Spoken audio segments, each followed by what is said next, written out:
Ele pegou a máscara ali de cima? Não sei, eu não vi. Então, boa tarde, Letícia. Deixa eu compartilhar, deixa eu só colocar o Flávio antes de eu compartilhar a tela, que ele já chegou. Flávio. Ah, Flávio deve ser a Lucélia. Boa tarde. Boa tarde. Então vamos lá, gente.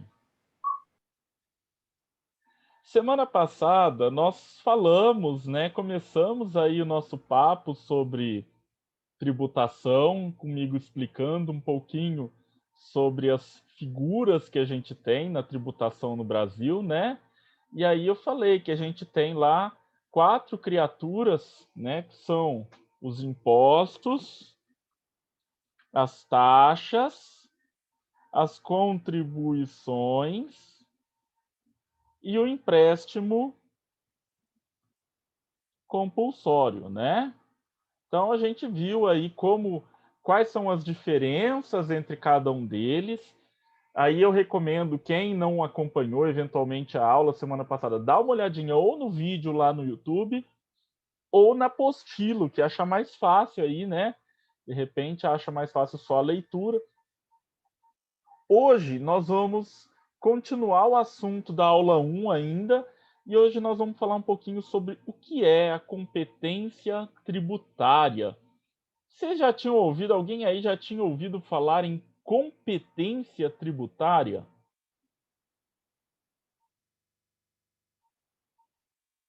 Vocês podem mandar no chat também, tá?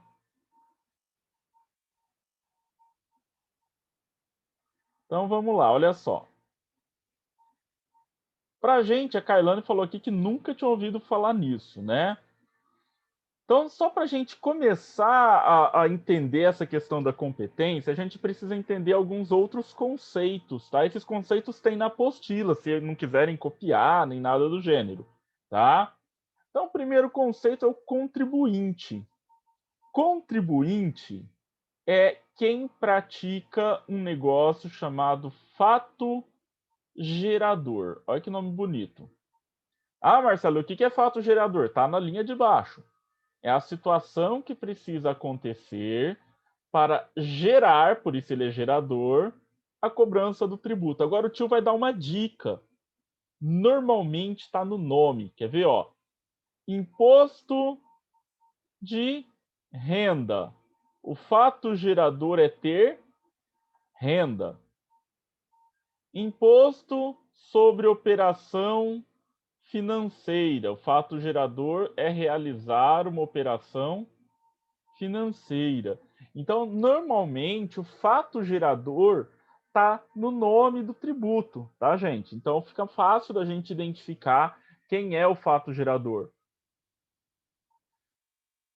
Qual é a regra?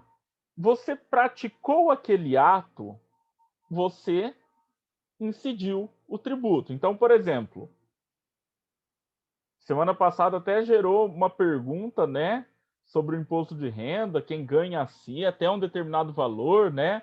A Lucélia até comentou isso. Teve mais alguém que comentou no chat, eu não me recordo agora, né? Mas vamos entender isso aqui por partes, ó. Então, se você tem renda, você praticou o fato gerador, tá? Porque o fato gerador é ter renda, não é ter renda a partir de um determinado valor, é ter renda. Então, se a Edilene estiver trabalhando e tiver renda, ela praticou o fato gerador. Se a Kailane tem renda, ela pratica o fato gerador. Se a Lucélia tem renda, ela pratica o fato gerador, o Matheus. Ok? Até aqui, sossegado. Só que existem casos em que a lei cria uma regra especial que é chamada isenção.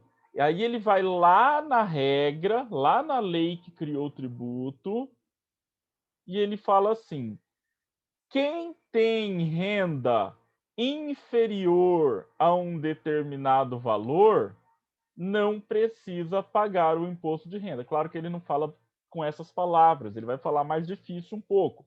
Mas ele criou o quê? Uma regra de isenção. Então, assim, o fato gerador é ter renda.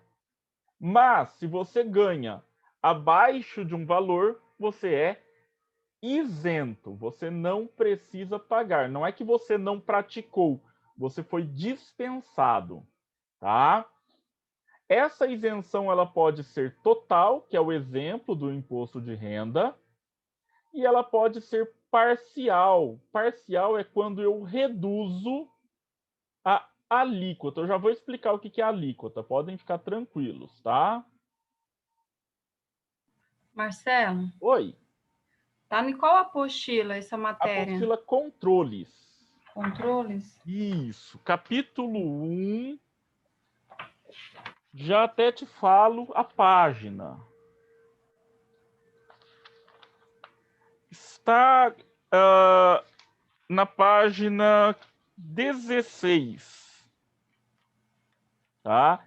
É que eu comecei não seguindo exatamente a ordem do que está na apostila, porque eu acho que isso aqui é importante vocês entenderem primeiro. Tá? Tá Então, certo. total significa que você não vai pagar nada. Parcial significa que você vai pagar parte do imposto ainda, mas você vai ter um desconto. Não incidência é quando não ocorre o fato gerador. Então, por exemplo, se você não trabalha e não tem renda, consequentemente, você não tem imposto de renda, nem isento, nem de maneira nenhuma, porque você não praticou o fato gerador, ok? Eu vou até tirar um print também, gente, do slide, porque está mais resumido. Às vezes o pessoal acha mais fácil para estudar por aqui. E aí, como que eu defino o valor que a pessoa vai pagar do imposto?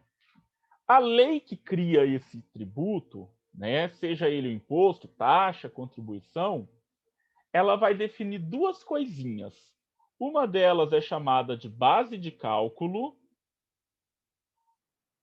e a outra é chamada de alíquota. Ó, gente, muita atenção.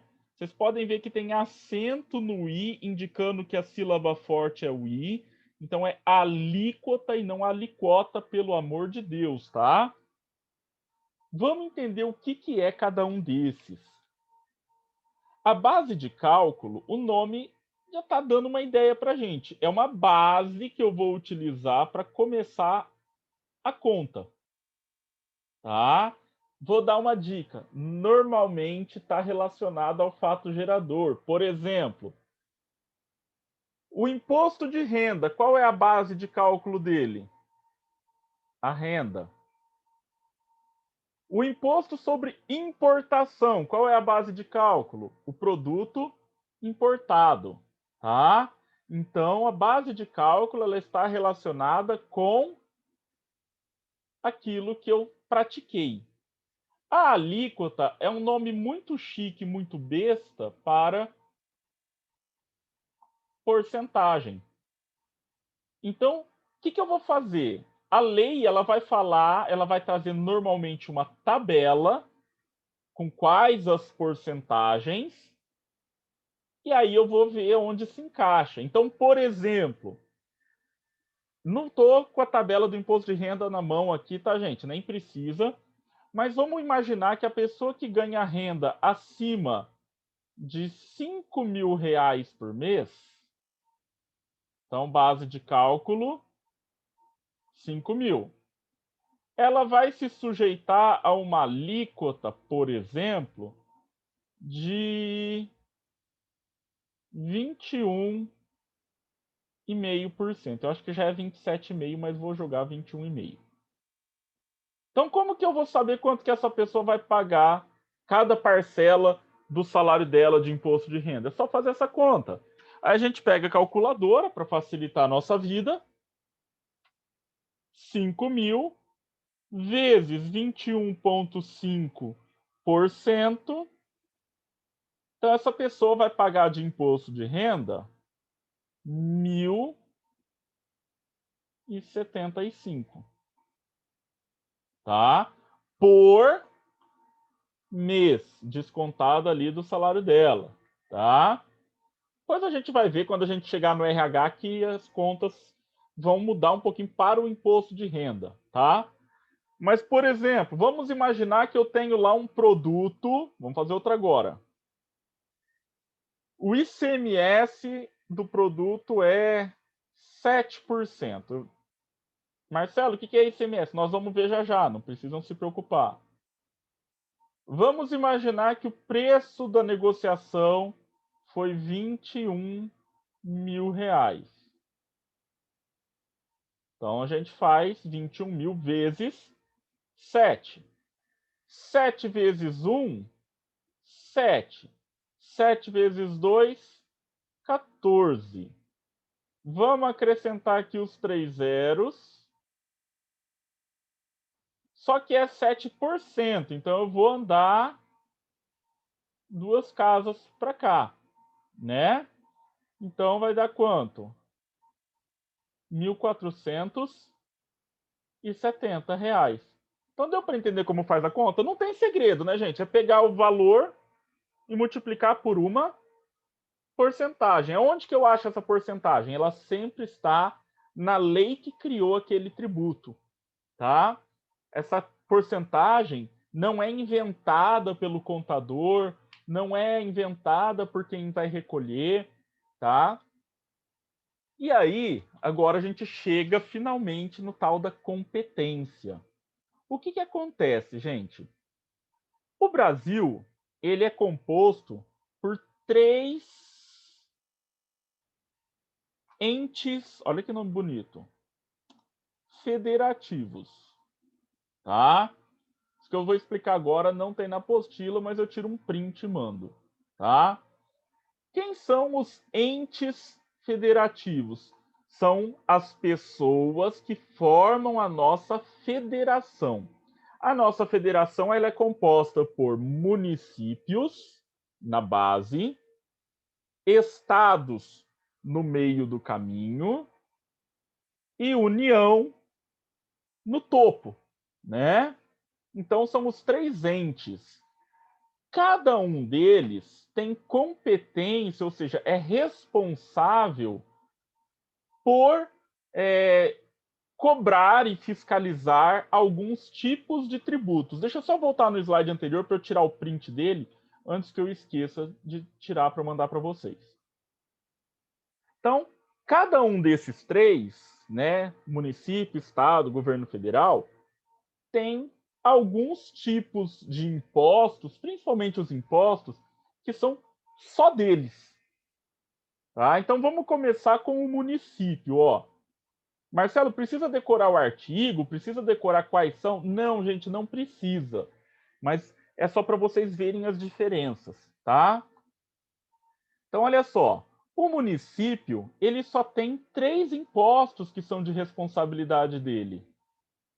É o IPTU, o ISS e o ITIV. Esse ITIV nem tem na apostila de vocês, e na verdade aqui no estado de São Paulo a gente chama ele de ITBI,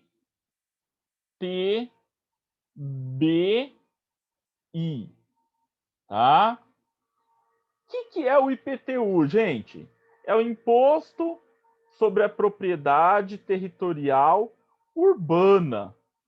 Então é um tributo que se cobra sobre o terreno dentro da zona urbana, dentro do perímetro urbano da cidade.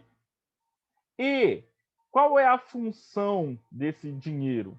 Primeiro, formar o custeio, né, do serviço público municipal e infraestrutura da cidade. Então, obras, né, de melhoria da cidade feitas pelo governo municipal, parte do dinheiro vem daqui. Qual é a base de cálculo? A base de cálculo é o valor venal do seu imóvel, que é definido pela prefeitura com base no valor real dele, tá, gente? E aí você consulta isso lá no seu carnê do imposto do IPTU, ele tem o valor venal do seu imóvel. O ISS nós vamos ter uma aula só sobre ele, tá? É o imposto sobre serviços. Quem paga ISS? Prestadores de serviço. Então, a prestação de serviço ficou com o município. Nós vamos ver que o município ficou com uma, o estado com outra e o governo federal com outra, tá?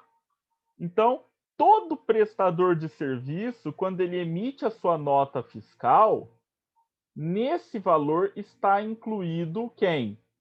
O ISS. Tá? Então, o Sebrae paga ISS. Quando você paga, se você tem plano de saúde, o plano de saúde paga ISS. Um hospital particular, o Uber, o taxista, todo esse pessoal que é prestador de serviço, que nós já vimos, paga ISS. Vamos pular esse cara aqui, eu volto nele já já. Vamos para o município, para o estado. O estado também só tem 3. O ICMS significa. Esse nome tem na apostila, tá, gente? Aí não precisa necessariamente copiar de novo. Imposto sobre a circulação de mercadorias e serviços. Peraí, Marcelo, mas você falou que o prestador de serviço estava aqui. Sim. Sabe que serviço é esse? Esse aqui é um serviço bem específico, tá? Esse serviço, isso não tá, eu acho, na apostila. É o serviço de transporte intermunicipal. Então, toda vez que você contrata alguma coisa para fazer um transporte de uma cidade para outra, transporte é prestação de serviço, né? Então você paga ICMS. Seja, você viajou, né? Eu fui para São Paulo de ônibus. Tem ICMS na passagem. Seja uma transportadora. Ah, eu contratei uma transportadora para levar um sofá que eu comprei para outra cidade. Tem ICMS, tá? Temos aqui outro cara que é o IPVA. Todo mundo aí conhece, né? Deixa eu ver só quem está me chamando no chat. Espera aí. É quase um pedágio? Olha, não, a gente não pode. Eu sei que é muito comum o pessoal misturar as coisas, mas o pedágio ele não é um tributo, né? Eu não posso nem comparar. O pedágio, na verdade, o que acontece? O pedágio ele é uma forma de uma concessionária, porque assim, o que acontece? Os pedágios normalmente eles estão instalados em rodovias que foram concedidas a uma empresa particular para ela tomar conta, tá? Só que essa empresa ela tem custos para manter essa rodovia bem asfaltada e funcionando. E aí vem o pedágio, né? E aí, gente, eu vou contar um segredo para vocês. É caro o pedágio? Muito, não vou nem discutir isso, tá? Mais do que deveria. Porém, quem já viajou de carro para outros estados aqui no Brasil sabe que muitas vezes a diferença entre uma rodovia aqui do estado de São Paulo e de outros estados é absurda na qualidade, tá? Por que isso? Porque o estado de São Paulo praticamente tirou de si a responsabilidade de cuidar das rodovias. Ele falou o quê? Ele passou para outra pessoa essa responsabilidade. Deixa eu só colocar a presença aqui para o Wallace que está entrando. O IPVA, todo mundo já ouviu falar aí, né? É o imposto sobre a propriedade de veículo automotor. Então, toda vez que a pessoa tem um veículo automotor, ou seja, que tem motor, que pode trafegar pela rodovia ou pela cidade, ele tem que recolher o IPVA. Só que tem um detalhe, deixa eu só pôr no mudo, tem alguém que está vazando o áudio. Quem que é, será? Vou achar. Ah, achei. Então, o que acontece, gente? O IPVA ele é cobrado apenas de carros, motos, caminhonetes e caminhões, certo? Marcelo, mas tem trator que anda pela cidade. Tem, mas é proibido, tá? Trator não pode transitar dentro do perímetro urbano. Ah, mas e da obra da prefeitura? Ele tem que ir num caminhão até o local da obra e só lá ele pode ser usado. Por quê? Trator não tem placa, então ele não pode transitar. Então são apenas esses 4 aqui que podem transitar e que pagam o IPVA. O IPVA, gente, curiosidade agora sobre ele. Ele é cobrado pelo Estado, mas de todo o valor que é arrecadado, o Estado só fica com 20%.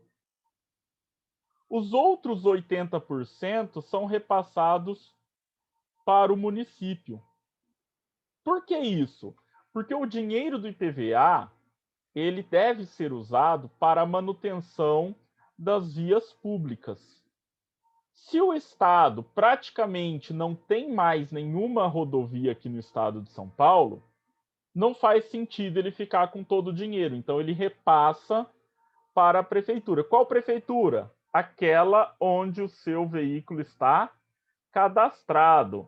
Ah, Marcelo, mas agora as placas novas não tem mais. Não tem aparecendo na placa, né, gente? Mas o veículo continua registrado em um município. Detalhe, tá, gente? De curiosidade.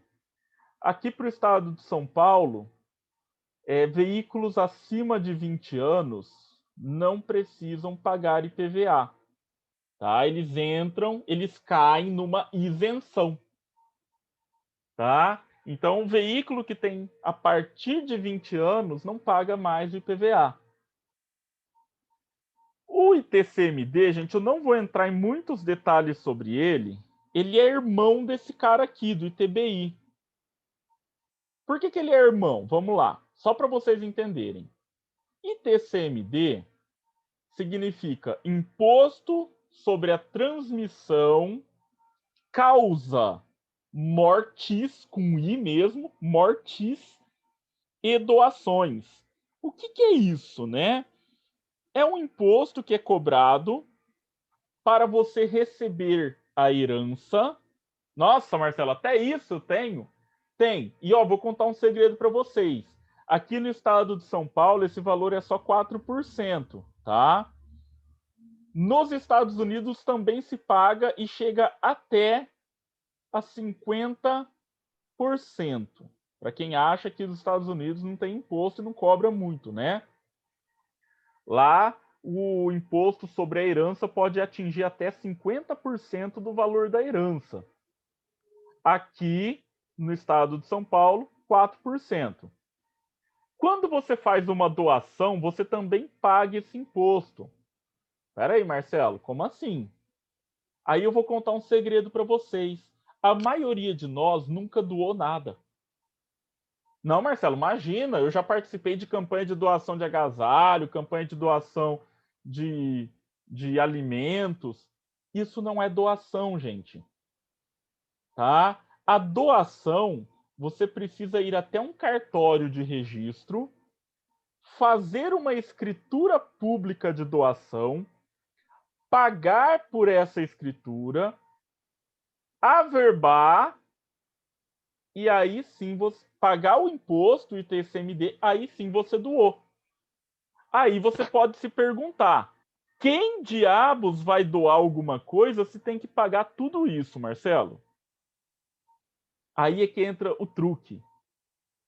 Quando você doa, dessa forma que eu estou falando, você consegue abater um valor, às vezes, ainda maior do seu imposto de renda. Tá? E aí é por isso que muitas vezes a gente ouve falar assim, ai, o cantor tal doou um terreno para construção de um hospital, doou uma ambulância, doou não sei o quê. Gente, a pessoa pode querer fazer o bem sim, não vou tirar esse esse mérito, não. Mas a pessoa está fazendo o quê? Unindo o útil ao agradável. Ele está fazendo o bem e também está abatendo daquilo que tem que pagar de imposto, né? Então, a gente tem aí essa situação. O ITBI, que é o irmão, né, do ITCMD, que é aqui do município, ele é o Imposto sobre a Transmissão de Bens Intervivos, ou seja, entre pessoas que estão vivas. Então, quando que eu pago o ITBI, né? Ou ITIV, que é intervivos também? Quando você compra um veículo, tá? Quem já comprou carro ou moto aí, já pagou isso aqui na hora de fazer ali a transferência do veículo. Quando você compra um imóvel, ou quando você compra gado, tá? São nessas 3 situações que você vai pagar esse cara aqui, certo? Por que que eu pulei aqui no meio, gente? Porque nós temos aqui um cara especial, que é o Distrito Federal. O Distrito Federal, que é a cidade de Brasília, ele é uma cidade, então ele tem os tributos do município. Só que ele tem poder de Estado, então ele também tem os tributos do Estado. Então a cidade de Brasília, ela é uma figura especial que tem as duas coisas, porque ela é cidade e Estado ao mesmo tempo. Eu não sei se vocês sabem, quem governa Brasília não é um prefeito, é um governador, tá? Então a cidade de Brasília não tem prefeito, ela tem governador. Ela não tem vereador, ela tem deputado distrital. Olha que loucura, né? Então ela é um pouco diferente do resto, tá? Porque ela junta os dois. E aí, gente, o governo federal ficou com todo o resto. O que é todo o resto? Imposto sobre importação, que eu pago toda vez que eu importo alguma coisa. E aí eu vou contar um segredo para vocês. O imposto sobre importação, ele existe em praticamente todos os países do mundo e sempre ele é um dos mais caros, tá? Em todos os países. Marcelo, mas por que ele é mais caro em todo lugar? Porque é um jeito de você evitar que o dinheiro do país vá embora para outro país. Porque imagina o seguinte, a Lucélia montou lá uma empresa que mexe com importação. Quando ela importa alguma coisa, ela está mandando dinheiro embora do Brasil. Tá? E esse dinheiro não vai voltar para o Brasil mais. O dinheiro foi embora. Ah, mas ela vai vender aqui, ela vai ganhar dinheiro. Ela vai ganhar dinheiro aqui, mas o dinheiro que ela tinha antes foi embora. Tá? Então isso é uma forma, o imposto de importação é uma forma de você fazer o quê? Manter o dinheiro dentro do Brasil. Você pega pelo menos um pedaço desse dinheiro e fala, fica. Tá? O imposto sobre exportação, ele é uma maneira também do governo controlar um pouco a balança comercial da exportação. Por quê, gente? Vamos imaginar o seguinte. O pessoal fala assim, né? Ah, preço da carne está caro, vamos parar de comprar e o pessoal vai tomar prejuízo, né? Então, deixa eu contar um segredo para vocês. Quem vai tomar prejuízo são os supermercados e os açougues.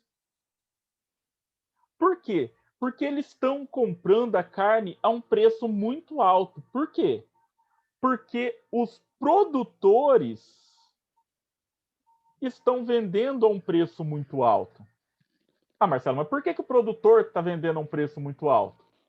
Porque ele prefere exportar, que entra dinheiro para ele em dólar, do que vender aqui mais barato em real.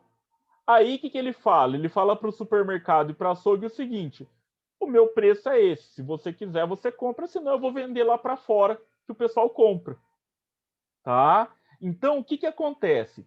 O imposto de exportação é uma maneira do governo fazer o quê? Ó, você está fazendo isso? Eu vou cobrar de você aqui, tá? Para quê? Para o pessoal vender um pouco aqui para o mercado interno também, né? Então, assim, gente, infelizmente, essa coisa da carne não adianta, tá? Parar de comprar, não vai afetar em nada o preço, porque o cara está exportando, né? Ele tá na cabeça dele é o quê? Eu estou fazendo um favor de vender para vocês aqui dentro, né? O nosso forte da carne é a exportação, né? Aqui, ó, lembra que eu falei que o município ficou com a prestação de serviço? O estado ficou com o comércio, que é o ICMS. E o governo federal ficou com a indústria, que é o IPI, que é o Imposto sobre Produto Industrializado. Então, cada um deles ficou com um dos três, né? O IOF, gente, eu queria falar um pouquinho sobre ele bem rapidinho. É o Imposto sobre Operações Financeiras, mas não é qualquer operação financeira, tá? Não é assim, ó, o Wallace foi lá no banco e sacou dinheiro, ele vai pagar IOF. Não, tá? São operações financeiras a prazo, tá? Então, como assim a prazo? Quando você faz um financiamento, além dos juros, você paga IOF. Quando você Eu, faz... Oi, William, pode falar. eu vi esse IOF aí, mas foi em duas situações que Ah, aconteceu comigo. Foi com uma compra internacional no cartão de vou crédito chegar nela, vou chegar nela, pode ficar tranquilo. e quando eu paguei um boleto com cartão de crédito pelo banco. Vou Aí eles chegar me nela cobrou. também, vamos lá. Então, quando você faz um financiamento, por exemplo, financiei uma casa, além dos juros, vai ter IOF. Por quê? Porque é um financiamento, é uma operação a prazo. Quando você compra um produto com um cartão internacional, ou seja, um produto que você comprou lá fora, né, com cartão de crédito, esse dinheiro, o que aconteceu? Ele foi transformado em dólar para sair do Brasil. E quando você vai pagar, ele é transformado de volta em real. Dólar eu falei porque normalmente a maior parte das negociações são em dólar, tá, gente? Mas seja lá qual moeda for. Essa operação de câmbio, ela é uma operação a prazo, porque ela foi feita não à vista, não de uma vez só. Então também se paga. Quando você paga um boleto com o seu cartão, você financiou o cartão. Tá? Você financiou o pagamento daquele boleto. Então, também tem prazo. Outra coisa, muito pesada, pagou o boleto do cartão parcelado, né? Parcelou a fatura do cartão, é um financiamento, tem IOF, tá? Então, olha como que o IOF, gente, ele faz parte da nossa vida e que a gente nunca nem presta muita atenção normalmente, tá? O IR é o imposto de renda. Nós vamos falar um pouquinho mais com calma dele quando a gente for falar do caderno RH, porque aí a gente vai falar do imposto de renda que já é descontado do salário, a gente tem uma aula só para isso. Esse cara aqui que não tem na apostila, tá? Que é o ITR, que ele é o IPTU para quem tem propriedade rural, tá? E aí quem cobra não é o município, quem cobra é o governo federal. O IGF está aqui só para a gente dar risada. O que é o IGF, gente? É o Imposto sobre Grandes Fortunas.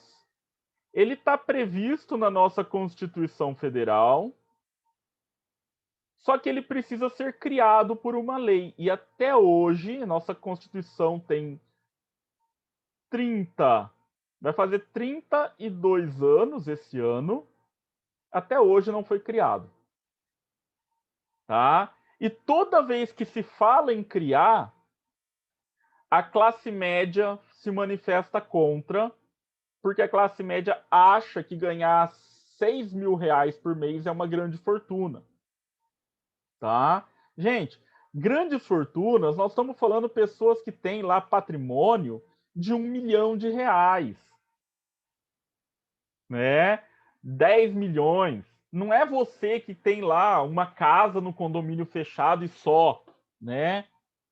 Nós estamos falando de muito grande. Os impostos extraordinários, eles vão entrar dentro, né, de situações que sejam necessárias criar de forma emergencial para resolver algum problema. E os impostos residuais é qualquer outro imposto que o governo resolver criar, ele é do governo federal, tá? Por Posso te exemplo, perguntar um negócio? pode. Você falou em questão de emergencial, aí eu queria entender um negócio. Sabe esses auxílio emergencial que tá fazendo agora? Sim, Diz que vai ser uma dívida pública, né? sim. A longo prazo. Como que funciona essa questão do pagamento? Para a Ah, gente quitar a dívida, né, no caso. na verdade, não é você que vai quitar essa dívida pública, tá? Eu entendi isso meio por cima, por isso que eu Não, tô assim, perguntando. existe uma possibilidade de se cobrar dessas pessoas que estão recebendo o auxílio emergencial Uhum, assim que elas voltarem a trabalhar, né, de forma parcelada. Existe sim essa possibilidade, tá? Porque é um dinheiro que não tinha previsão de sair e ele saiu, né? É por isso que a gente tem tanto ficar muito em cima, pessoas que de repente não têm direito ao auxílio emergencial, mas estão recebendo, porque essa pessoa, na verdade, ela está fazendo o quê? Ela está tirando a possibilidade de alguém que precisava receber e que não vai poder receber porque alguém entrou na fila e está recebendo, né? Por exemplo, quem uhum. está empregado registrado não faz jus ao auxílio emergencial, né? A não ser que a empresa esteja com suspensão de pagamento, alguma coisa do gênero. Senão a pessoa não tem direito, mas a gente tem muitos casos aí de pessoas que estão recebendo. E isso complica a situação da população, né? Sobre o residual, e assim, outra coisa, né? O caso isso não seja cobrado, William, Hum, significa o quê? O governo, ele contraiu uma dívida, provavelmente com algum banco, alguma instituição internacional, e ele vai aos poucos pagando isso, né? O Brasil, por exemplo, ele tinha uma dívida gigantesca internacional que ele contraiu na época do governo militar, né? E que gostemos ou não, que é aquilo que eu sempre falo, quando precisar elogiar, vou elogiar, quando precisar criticar, eu uhum. vou criticar. Gostemos ou não, foi o governo do Lula quem quitou essa dívida internacional que a gente tinha com o Banco Monetário Internacional. Nós terminamos o governo do Lula sem dívida internacional. Foi Entendi. uma, foi uma coisa boa. Não estou falando que todo governo foi bom e que ele acertou em tudo. Muito pelo Não, contrário. tem um lado bom e um lado ruim, né? O que não pode é ter o maniqueísmo de ver só um lado, né? Sobre o Uhum. imposto residual, gente, depois eu vou ver se eu acho algumas matériazinhas e mando lá no grupo, tá? Semana que vem, a gente vai tirar algumas dúvidas que surgirem sobre esses tributos e começar a falar sobre algumas tabelas que tem na apostila também. Combinado, gente? Muito obrigado pela participação de